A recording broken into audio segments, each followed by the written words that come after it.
푸른나무 교회 성도님들, 제가 최근에 여러분에게 감사하다고 인사드린 적이 없죠. 매주 금요일마다 말씀과 동행하는 하루를 올리면서 여러분께 감사하다는 말씀 드린 적이 없다는 생각이 들었습니다. 이렇게 말씀 올릴 기회를 주시고 격려해 주시고 또 우리 교회 성도님들을 위해서 기도할 수 있는 기회 주심을 진심으로 감사를 드립니다.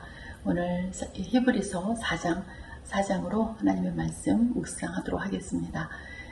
전능하사 천지를 만드신 하나님 아버지를 내가 믿사오며 그 외아들 우리 주 예수 그리스도를 믿사오니 이는 성령으로 잉태하사 동정녀 마리아에게 나시고 본디오 빌라도에게 고난을 받으사 십자가에 못 박혀 죽으시고 장사한 지 사흘 만에 죽은 자 가운데서 다시 살아나시며 하늘에 오르사 전능하신 하나님 우편에 앉아 계시다가 저리로서 사한 자와 죽은 자를 심판하러 오시리라.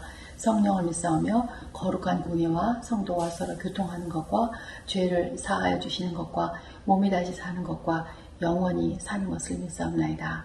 아멘.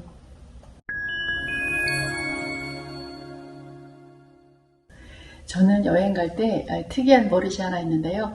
바로 바느질거리를 챙겨가는 것입니다. 보통 캘리포니아에서 차로 여행을 떠나면 적으면 한 6시간, 많으면 10시간 넘게 이렇게 걸리는데요.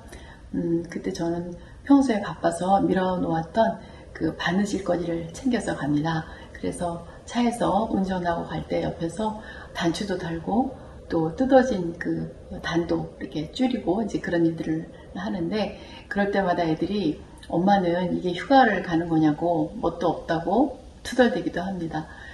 그런데 바느질을 하는 게 금지된 게 있어요. 그게 바로 그 안식일에 하면 안 되는 유대인의 39가지 규례에 들어있는데요. 특이한 거는 바느질을 하면 안 되는 것 외에도 유대인들은 안식일에 그 한 글자 쓰는 거는 되는데 두 글자 쓰는 거는 안 되는 그런 규례를 가지고 있습니다. 또 두 글자를 지우는 것도 안 되고요. 그 외에도 그 39개의 그 규례는 인터넷을 치면 다 나오는데요. 한번 읽어보세요. 왜 이런 법을 그들이 만들었을까? 하면 안 된다라는 법이 왜 이렇게 꼭 필요했을까? 그런 생각을 해봤는데, 이런 법을 만들지 않으면 참 인간이란 존재가 쉼을 모르는 그런 본성을 가지고 있는 게 아닌가. 그래서 이렇게 하면 안 된다는 법을 만든 게 아닌가, 그런 생각을 해봤습니다. 여러분은 잘 쉬시고 잘 휴식을 하시는지요?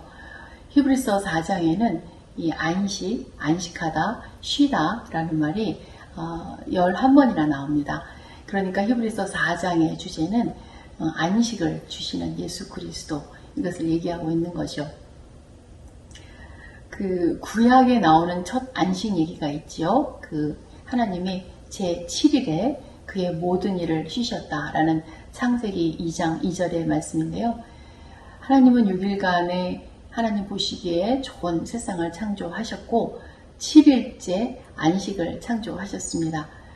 안식은 그러니까 단순한 쉼이 아니고 7일째의 창조물인 거죠. 예수님께서 우리에게 예수 그리스도를 통한 구원의 길을 알게 하시려고 이 안식은 구약에서 주어진 겁니다. 제7일째의 이야기에서 하나님이 주신 안식이라는 것은 모든 것을 완전히 끝낸 후에 오는 것, 그러니까 어떤 완전함, 충만함, 또 완성된 상태를 말하는 것이고요. 우리 지금 신약으로 와서 말하면 예수 그리스도에 의해서 주어지는 충만한 구원을 의미하는 겁니다. 그 다음으로 구약에 주어지는 안식에 대한 그림은 그 약속의 땅에 들어가는 거죠. 그래서 히브리서 저자가 그 모세와 여호수아의 이야기에서 안식이라는 주제를 끌어옵니다. 그래서 예수 그리스도가 주시는 안식과 비교를 하고 있는데요. 먼저 모세의 이야기를 3장에서 했죠. 하나님의 율법을 상징하는 모세가 종살이하던 이스라엘 백성을 그 애굽으로부터 데리고 나왔지만 그들 중에서 단 2명만이 가나안 땅에 들어갔죠. 여호수아하고 갈렙만이요. 바로와 대면에서 10개의 재앙을 치러낸 후에 홍해를 건너고 광야에 38년 네, 그 생고생을 한 모세도 가나안 땅에 못 들어갔습니다. 이것을 어제 본문인 히브리서 3장 8절에 보면은 그들이 광야에서 거역한 것처럼 출애굽 1세들이 가나안 땅으로 못 들어가는 것은 그들의 불순종 때문이었다는 것을 우리가 알 수 있죠. 모세가 그 믿음이 없는 불순종의 백성들을 가나안 땅에 데리고 갈 수 없었던 것, 이것을 보면서 우리는 좀 의아해 하는데요. 그것은 율법이 절대로 우리를 약속의 땅으로 데려갈 수 없음을 상징하는 그런 것입니다. 우리는 우리가 하는 일로 어떤 그 법으로 그곳에 이룰 수 없고 다만 은혜로만 들어가는 것입니다.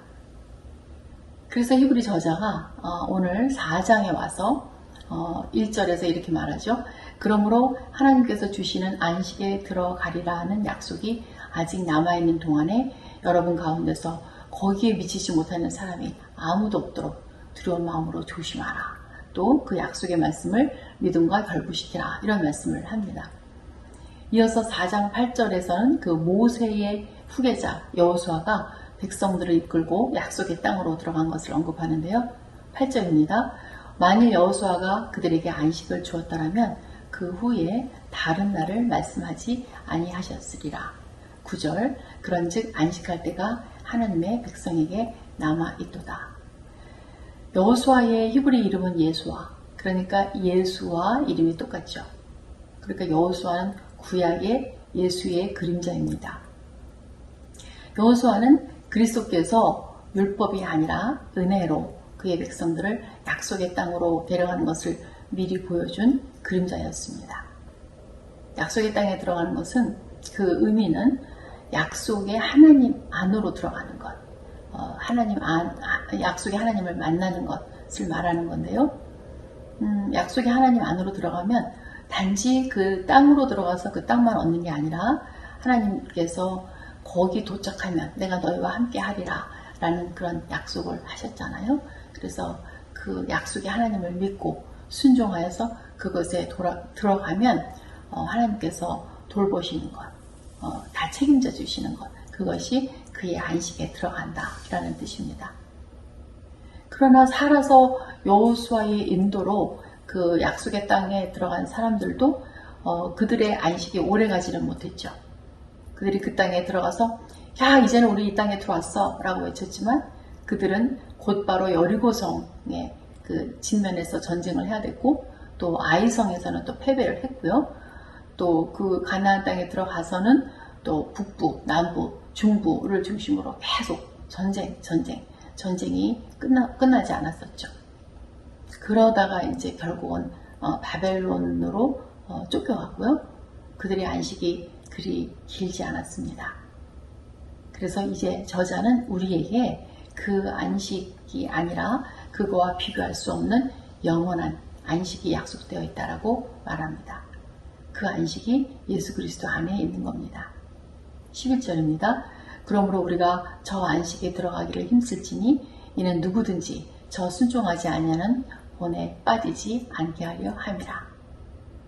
시편 95편에서 발생했던 것처럼 그가 오늘 말씀하시는 걸 들으면 마음을 완악하게 하지 말고 새롭게 해서 예수 그리스도의 안식에 들어가라. 이렇게 히브리 저자가 말하고 있습니다. 그러면 어떻게 그 안식에 들어가기를 힘씁니까? 그의 부르심에 응답하는 거죠. 그래서 첫째는 예수님을 구주로 맞는 구원 관계가 돼야 되는 거고요. 둘째로는 그를 의지하는 관계가 돼야 되죠. 우리가 그 수준 높은 하나님과 예수님의 상태로 그 상태를 따라서 사는 건 못하지만 무언가 부족한 채로 무언가 해결되지 않은 채로 무언가 또 없는 그런 상태 그 자체로 예수님과 점점 더 연결되고 그를 의지하는 데서 오는 안식을 누리는 겁니다. 제가 이번에 이 미국에 있는 아이들 집에 와서 그전과 달라진 게 하나 있었는데요. 그전에는 무언가 하나를 더 하려고 그러고 하나라도 더 치워주려고 하고 음식을 더 만들려고 하고 그랬습니다. 그래서 애들이 엄마 빨리 와 같이 밥 먹어 그러면 이거 하나만 더 하고 이러면서 쉬지를 못했었는데요. 이번에는 그 버릇을 내려놨어요. 그래서 그냥 있는 그 상태로 그들과 얼굴을 보고 대화를 나누고 또 성경에 궁금했던 질문을 나누고 그렇게 하면서 감사와 화목을 경험을 했는데요. 그래서 우리는 중요한 것에 더 집중하고 다시 돌아가야 한다는 생각이 듭니다. 14절 이후에는 승천하신 예수 그리스도가 대제사장이다 이렇게 소개되고 있는데요. 여기에 나타난 예수님의 그 모습이 참 뭉클합니다. 구약시대의 모든 사람은 제사장을 필요로 했죠. 그래서 그들이 하나님께 직접 나가지 못했기 때문에 죄가 그들을 하나님과 이 사람들을 막고 있었잖아요.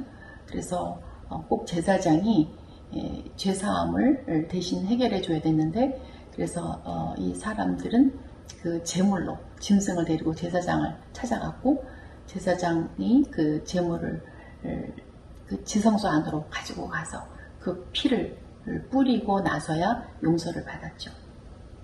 아무리 이 사람이 그 직접 하나님께 용서를 빌고 싶어서 제사장님 잠깐만요 제가 들어갈게요 라고 할 수가 없었던 그런 답답한 그런 시절이었습니다. 그런데 문제는 제사장의 그 구약시대의 제사장의 문제는 그들도 인간이었기 때문에 그들도 죄가 있었다는 거죠. 그래서 그들을 위한 희생 제물이 필요했고 제사를 드려야 했습니다. 그러나 오늘날 우리와 하나님의 사이는 막힌 게 하나도 없죠. 직접 아무 때나 어떤 문제를 가지고도 하나님께 나갈 수 있고 기도할 수 있습니다. 왜냐하면 예수님은 그 구약대의 그 제사장과 다르게 전혀 죄가 없는 분이기 때문입니다. 예수님은 우리를 살리시려고 당신의 법과 그 존재를 넘어서 육체로 오셔서 인간의 모든 것을 체험하시고 모든 일에 우리와 동일하게 시험을 받다가 십자가에 돌아가셨죠. 그분은 그래서 유대교나 어떤 다른 종교가 말하는 존재보다 월등히 뛰어난 대제사장이다 라고 저자가 말하고 있습니다. 15절입니다. 우리에게 있는 대제사장은 우리의 연약함을 동정하지 못하실 리가 아니요 모든 일에 우리와 똑같이 시험을 받으시니로되 죄는 없으시니라. 2차 세계대전 때 얘기인데요. 유럽의 한 전투에서 있었던 두 병사 이야기를 잠시 나누겠습니다. 두 병사는 친구였는데 전투 중에 한 친구가 죽었습니다. 그런데 그 남은 친구가 그 자기 친구의 그 죽음을 그 값진 그 죽음을 전쟁터에 묻을 수가 없어서 그 친구를 둘러매고 그 친구를 묻을 장소를 찾아서 헤맸습니다. 그러다가 어느 마을에 어떤 교회를 만났는데요. 그 교회에 마침 그 뜰에 묘지가 있는 그런 교회였습니다. 그래서 그 친구는 그 교회의 책임자인 사제를 만나서 그 친구를 여기 묻게 해달라고 부탁을 했습니다. 그랬더니 사제가 이 친구가 천주교 신자냐고 묻습니다.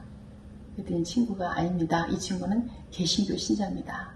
라고 말을 했더니 사제가 너무나 미안한 일이지만 우리는 천주교 신자가 아니면 이 땅에 묻을 수가 없습니다. 그것이 우리의 법이고 규칙입니다. 죄송합니다. 이렇게 대답을 했습니다. 그러나 그 교회의 묘지 울타리 밖에는 묻을 수가 있으니까 그렇게 원하면 묻으라고 했습니다. 그래서 그 친구가 그 교회 안에는 묻지 못하고 울타리 밖에 한쪽 구석을 밤새 파고 그 죽은 친구를 묻었습니다. 그렇게 해서 밤이 새었는데요. 그래서 잠깐 숙소를 찾아서 이동했다가 다음날 아침에 그 친구의 그 표지, 그 묘지 표말을 세워주기 위해서 다시 교회로 왔는데 그 묘지를 찾을 수가 없는 거예요. 분명히 어젯밤에 분명히 땅을 파고 묻었는데 교회를 뺑뺑 돌아가면서 찾아봐도 그 묘지가 없는 거예요. 그래서 그 친구가 이제 사제를 찾아갔습니다. 그래서 친구의 무덤이 없어졌다고 어떻게 된 거냐고 물어봤더니 그 사제의 대답이 어제 당신이 나를 찾아와서 그 친구에 대한 사랑을 보여주는데 그때 너무너무 감동이 됐었고 그 친구의 사랑이 너무나 아름답게 느껴졌는데 자기가 그것을 그렇게 규칙에 매어서 이 친구를 그 교회 울타리 안에 묘지에 묻을 수 없다라고 말한 게 너무나 후회되고 창피했답니다. 그래서 이 사제가 밤새 새벽녘에 이제 일어나서 그 울타리, 교회 울타리를 그 원래 있던 곳으로부터 더 바깥으로 밀어낸 거예요. 그러면서 이제 밀어냈으니까 어떻게 됐습니까? 이제는 그 친구의 묘지가 그 울타리 안으로 들어오게 된 거죠. 그래서 사제가 그 친구에게 말했습니다. 이제 당신 친구는 울타리 안에서 잠에 들었습니다. 너무 감동이죠. 그런데 우리 구주 예수 그리스도도 이렇게 법이 할 수 없는 일을 해주기 위해서 울타리를 바깥으로 넓혀주신 분입니다. 그 전에 우리가 죄 때문에 또는 유대인이 아니라서 또는 제사장이 아니어서 하나님 앞에 직접 나갈 수 없었던 그런 한계를 갖고 있던 우리들을 위해서 당신의 몸으로 휘장을 찢어서 우리 모두를 받아들이셨습니다. 그는 이제 너도 포함되는 거야 라고 이렇게 말씀하시는 정말 우리의 대제사장이 되신 분입니다. 그래서 히브리서 4장 12절 13절을 기억하기를 원합니다. 하나님의 말씀은 살아있고 활력이 있어서 좌우에 날선 어떤 검보다도 예리하여 혼과 영과 및 관절과 골수를 찔러 쪼개기까지 하며 또 마음의 생각과 뜻을 판단하나니 지으신 것이 하나도 그 앞에 나타나지 않음이 없고 우리의 결산을 받으실 이의 눈앞에 만물이 벌거벗은 것 같이 드러나느니라. 이것이 성경이 우리에게 중요한 이유입니다. 양날을 가진 검보다 예리한 하나님의 말씀이 우리를 열고 우리의 죄를 깨닫게 되기를 원합니다. 그래서 우리가 주님 앞에 받아들여지기를 원합니다. 지으신 모든 것이 주님 앞에 드러날 결산의 때에 우리는 주 앞에서 우리의 죄를 용서해달라고 용서를 구하는 것이 아니라 이미 하나님의 그 안식에 들어간 우리들에게 정말 그 동이 서에서 먼 것 같이 우리 죄를 다 용서하시고 영원한 안식을 주실 주님 때문에 우리가 감사하는 것입니다. 이 히브리서 4장의 메시지에 그래서 우리가 감사를 드립니다. 가나안 땅 같은 이 세상에 살면서 영원한 안식에 들어가기를 힘쓰고 살아있고 활력 있는 성경 말씀에 더욱 다가가기를 기도합니다. 곧 시작될 하반기 정원 모임과 권사회, 찬양팀 등 여러 소모임이 있는데요. 그들이 그리스도를 굳게 붙잡고 때를 따라 돕는 은혜를 얻고 나눌 수 있게 되기를 기도하시면 좋겠습니다. 여러분을 통해 여러분의 가족과 주변에 안식이 넘치시기를 축복합니다. 감사합니다.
네.